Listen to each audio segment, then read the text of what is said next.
Hey guys, this lesson we're going to look at how to compare fractions. This should be a review, but there's quite a few different strategies we can use. So get yourself your whiteboard, marker, or a piece of paper, whatever you have, and let's get started. So if you see here, I have written two sets of fractions. We have 3/5 and 4/5, 2/6 and 2/8. So the first two strategies that we should be doing is we're going to look for common denominators or common numerators. So if we look right here at 3/5 and 4/5, they both have a common denominator of fifths. So if a set of fractions has the same denominator, then we only have to look at the numerator. So here we get to compare now 3 to 4. Well, we know that 4 is larger, so we would say 3/5 is less than 4/5. Now let's look at the second set. We have 2/6 and 2/8. The denominator is different, but the numerator is the same. So if the numerator is the same, too, we can just look at the denominator. So when we look at the denominator, we know that something the same size is either split into 6 pieces or 8. And if I have 2 of the 6 or 2 of the 8, which one's going to give me the larger piece? 2/6. So we would say 2/6 is greater than 2/8. Okay? But then let's say that does not work. Then we're going to do something called using benchmark fractions. So we have benchmarks. Think about what benchmark fractions are. We did them in class. We can compare fractions to either 0, half, or whole. For example, 1/3. I want you to think about the fraction 1/3. Do we think 1/3 is closer to 0, half, or whole? I know for myself, I know it is not closer to 1. I know it's less than a half, so it's probably right between, okay? Let's now compare that to 3/5. Now let's think about 3/5 compared to 0, half, whole. Question you can ask yourself is, if I have fifths, what's half of 5? Half of 5 is 2.5, so 3 is a little larger, which would mean that 3/5 has to be larger. So we could say 1/3 is less than 3/5. So comparing two benchmarks. But let's say you've tried those 3 ways and you're still not sure.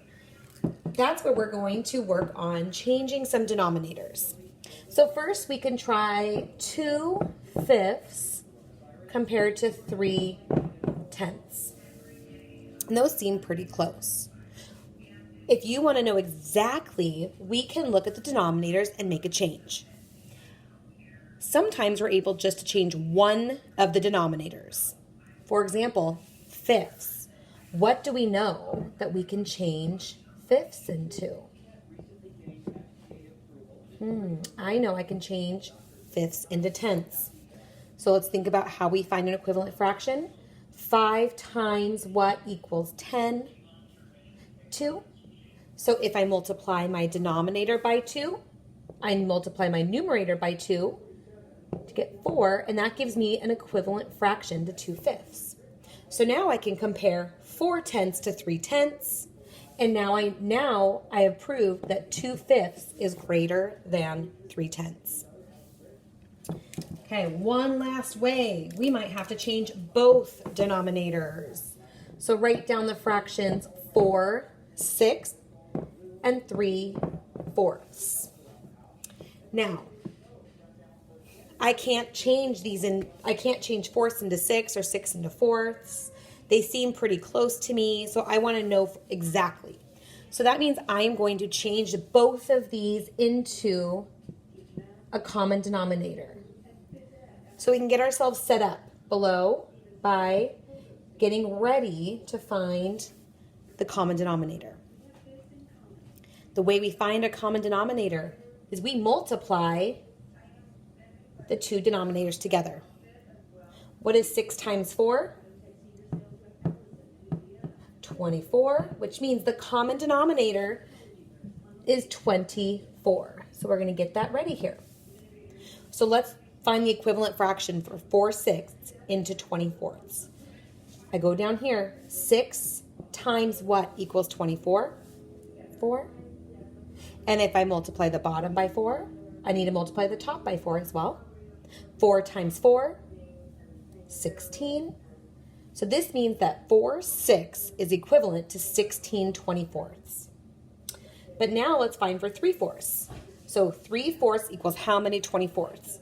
4 times what equals 24? Times 6. So if I multiply the bottom by 6, I must multiply my top by 6. 3 times 6,